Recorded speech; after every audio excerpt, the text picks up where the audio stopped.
بسم اللہ الرحمن الرحیم الصلاۃ والسلام علی سید الانبیاء والمرسلین وعلی آلہ واصحابہ اجمعین۔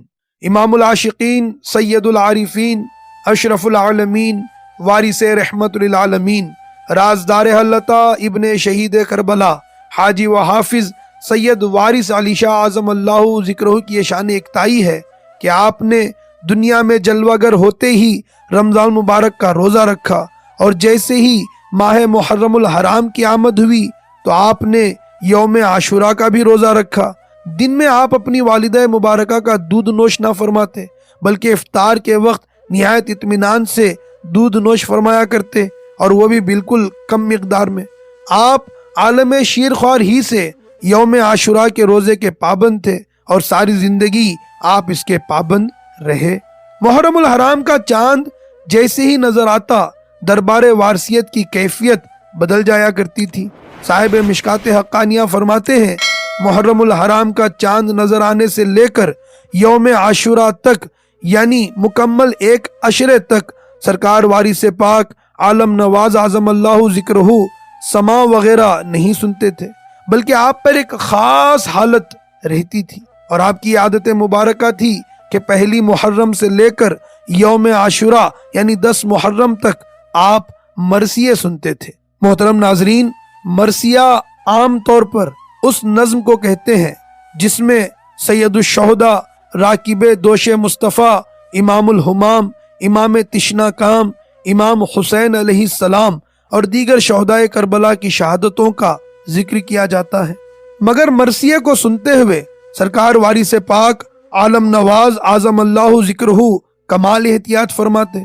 جن مرثیوں میں اہل بیت کرام کی شجاعت و بہادری اور جرت مندی کے تذکرے اور صحیح روایات جو مستند ہوتی سماعت فرماتے تھے، اور جب بین وغیرہ کا کوئی بند پڑا جاتا، بین کہتے ہیں ان اشعار کو جس میں مصیبتوں کا، رونے پیٹنے کا، ماتم کرنے کا ذکر ہو، سرکار وارث پاک عالم نواز اعظم اللہ ذکرہ کے سامنے بین وغیرہ کا کوئی بند پڑا جاتا، یا اس قسم کے اشعار پڑے جاتے جو اہل بیت مصطفیٰ کی شان کے لائق نہ ہو، جس میں ذرہ برابر بھی بے صبری کی طرف اشارہ ہو یا خلاف تسلیم و رضا بات ہو، تو سرکار وارث پاک عالم نواز اعظم اللہ ذکرہ اس کے پڑھنے والے کو فوراً روک دیتے اور ارشاد فرماتے، سنا سنا یہ غلط ہے، غلط ہے، وہ تو تسلیم و رضا پر قائم تھے، ایسا نہیں ہوا، یہ رونے اور رلانے کے لیے بنائے ہیں۔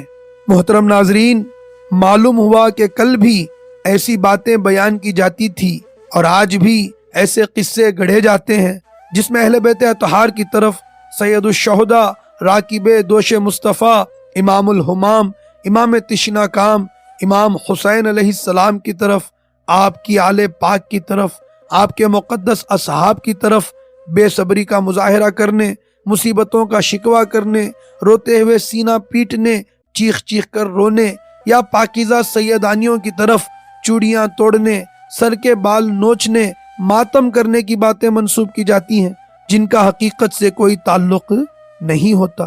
سرکار وارث علی اعظم اللہ ذکرہ نے ان تمام قصہ کہانیوں کا رد فرماتے ہوئے شان اہل بیت پاک کو کچھ یوں ارشاد فرمایا، فرماتے ہیں اہل بیت اطہار تسلیم و رضا پر قائم تھے، فرماتے ہیں تسلیم و رضا کا مرتبہ سیدہ بی بی فاطمہ سلام اللہ علیہا نے اپنے بابا جان رحمت عالمیان صلی اللہ علیہ وآلہ وسلم سے پایا، اور حسنین کریمین کی وساطت سے جس کا جس قدر حصہ ہے وہ اس کو ملتا ہے۔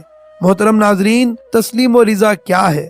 رب جس حال میں رکھے اس سے راضی رہنا، مصائب ہوں کہ راحت، ہر حال میں رب کا شکر ادا کرنا۔ جے سوہنا میرے دکھ وچ راضی، تو میں سکنوں چولہے پاواں۔ تسلیم و رضا کے لیے جو خاص لوازمات ہیں وہ ہیں صبر، شکر، تحمل، توکل، قناعت، استقلال، قضاء و قدر پر خوش رہنا، راضی رہنا۔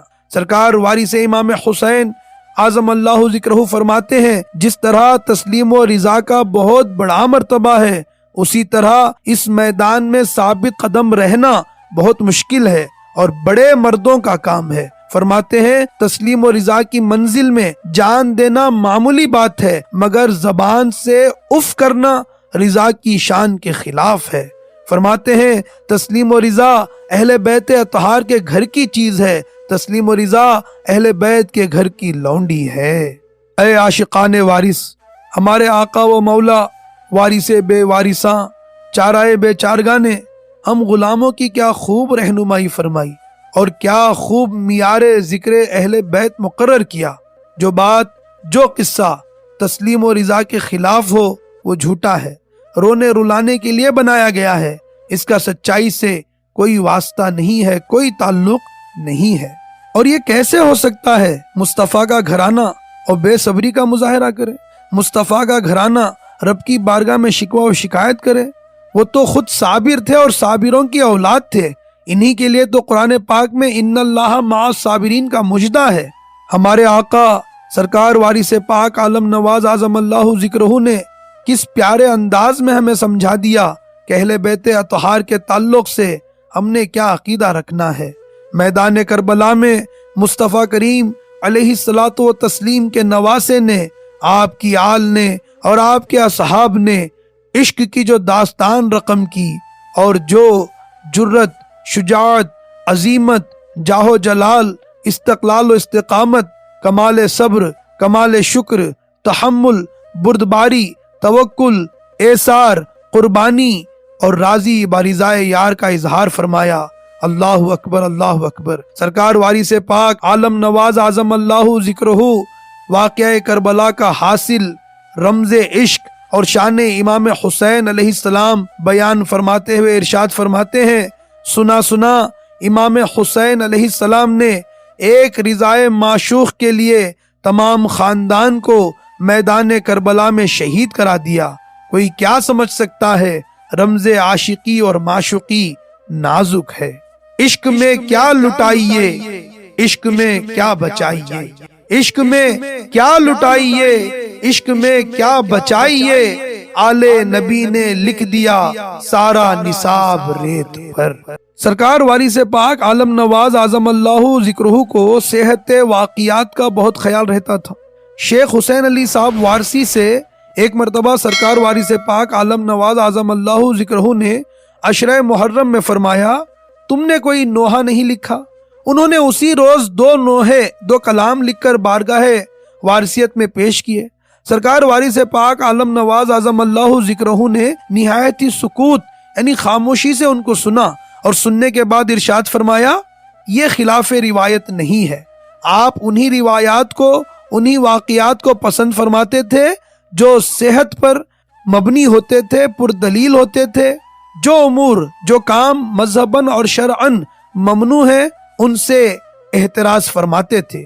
کوئی فعل، کوئی کام سرکار وارث پاک عالم نواز اعظم اللہ ذکرہ کی ذات مبارکہ سے ظاہر نہیں ہوا جو خلاف تسلیم و رضا ہو۔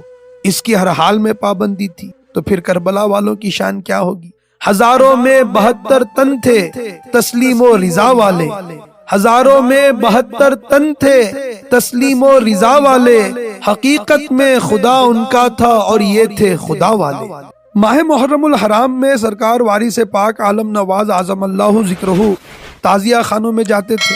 آخر زمانے میں چھوٹی بی بی اور گھسیٹے میاں کے تعزیوں میں جاتے اور کبھی تھوڑی دیر کے لیے نشست فرماتے اور کبھی سامنے کھڑے ہو کر چلے آتے تھے۔ بستی کے سارے تعزیے سرکار وارث پاک عالم نواز اعظم اللہ ذکرہ کے دروازے پر آتے۔ سرکار اس وقت باہر تشریف رکھتے اور کھڑے ہوئے دیکھتے رہتے۔ جب تعزیہ دار تعزیوں کو لے کر چلے جاتے، اس وقت سرکار وارث پاک عالم نواز اعظم اللہ ذکرہ اندر تشریف لاتے۔ تعزیوں کو دیکھتے وقت چہرہ انور کی عجیب حالت مشاہدے میں آتی اور دیر تک سرکار وارث پاک عالم نواز اعظم اللہ ذکرہ عالم سکوت میں رہتے، خاموش رہتے۔ مزین ہو گئی دکانیں تسلیم و رضا جن سے، مزین ہو گئی دکانیں تسلیم و رضا جن سے، ہوئے کانے ابو طالب میں وہ لال و گوہر